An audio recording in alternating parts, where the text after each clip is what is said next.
Alhamdulillah Rabbil Alameen, wa salatu wa salamu ala Rasulillah wa ala alihi wa sahbihi wa man wala. Assalamu alaikum wa rahmatullahi wa barakatuh. Today we'll be reflecting on the first few verses of Surah Al-Hajj.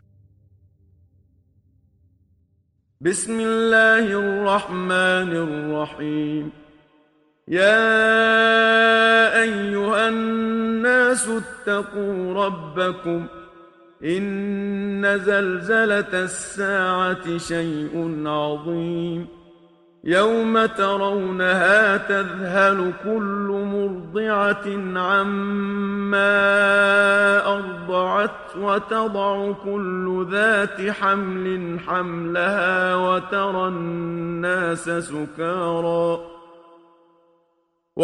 الناس سكارى وما هم بسكارى ولكن عذاب الله شديد. Bismillah ar-Rahman ar-Rahim. Allah subhanahu wa ta'ala says, the translation of the meaning, O humanity, fear your Lord, for the violent quaking at the hour is surely a dreadful thing.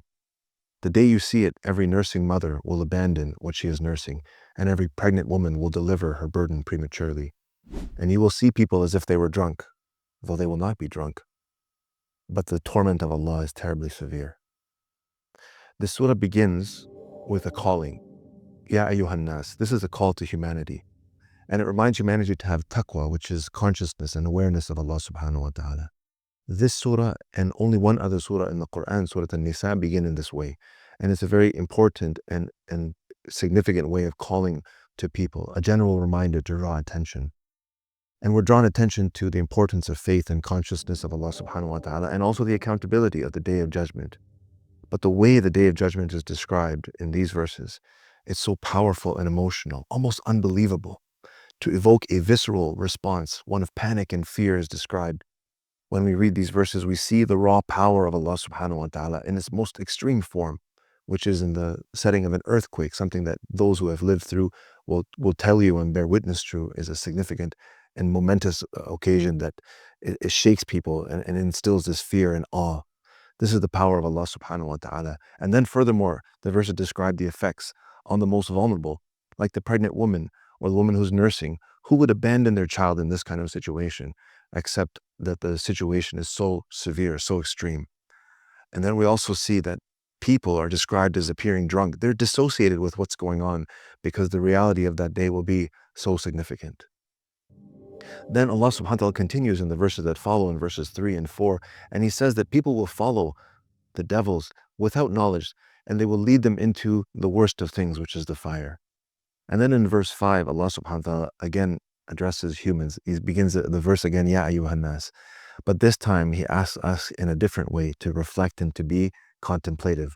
The translation of the verses from 5 in this surah are as follows: O humanity, if you are in doubt about the resurrection, then know that we did create you from dust, then from a sperm drop, then developed you into a clinking clot, and then a lump of flesh, fully formed or unformed, in order to demonstrate our power to you.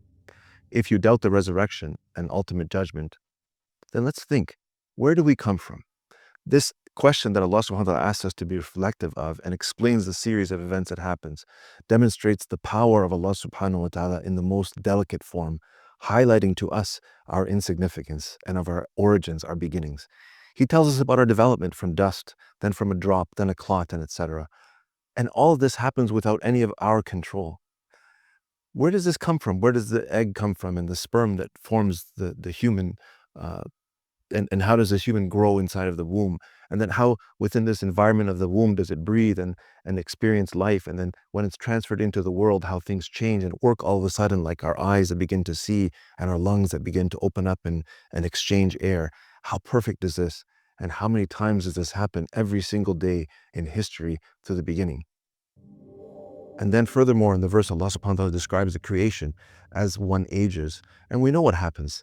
We get old, we become weak, we reach a certain level of knowledge, and then we begin to forget things. We don't even control our life, our aging, and our death. And then Allah subhanahu wa ta'ala in the end of the verse describes something amazing, which is when water touches earth that is barren and dry, and we see then the earth begin to swell and give life and produce vegetation that is both nutritious and beautiful. How is it that water can do this? We have to contemplate and think water is like a revelation for us that gives life to the hearts of the faithful, giving immense support and allowing the faithful of heart to grow and to become something beautiful. When we read these verses, we should really be reflective. How can the people who deny where we come from, and how can people deny that we can be resurrected? In fact, the Prophet ﷺ had people who came to him and asked them, how will we become back to life after we are made into dust, after we die? And Allah SWT answers this in Surah Yasin, where He says, the one who created them the first time will be the one who will bring them back to life. Finally, at the end of this series of verses, in verse 6, Allah SWT concludes that Allah is the truth, for He gives life to the death, and He is capable of all things.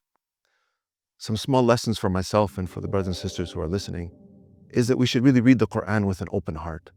Some things are communicated in the Quran with emotion, for us to really be shaken, to feel something, and other things for us to reflect on, to be rational about, to try to understand. And all of this is through the wisdom of the Creator, for He has many pathways to the heart that the believer will be able to understand and reflect on and grow with. So we see this, that the Day of Judgment in particular, which is mentioned, is a powerful motivator and should be.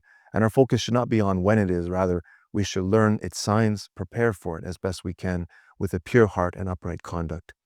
We take from the Quran as well many parallel things in our environment that we can see and try to understand. But taking these lessons from the Quran also requires us to use our senses as well as our intellect. We have to absorb the Quran like the fertile soil absorbs water and produces a beautiful thing, the love of Allah SWT, and molds our character into the model of Allah's Messenger sallallahu alaihi wasallam. I'll end with a hadith where a man asked the Prophet sallallahu alaihi wasallam about the hour, the Day of Judgment, asking him, when will the hour be? The Prophet sallallahu alaihi wasallam replied, what have you prepared for it? The man said, nothing, except that I love Allah and His Apostle. The Prophet sallallahu alaihi wasallam reassured him, saying, you'll be with those whom you love. May Allah subhanahu wa ta'ala make us among those. Ameen. Assalamu alaikum wa rahmatullahi wa barakatuh.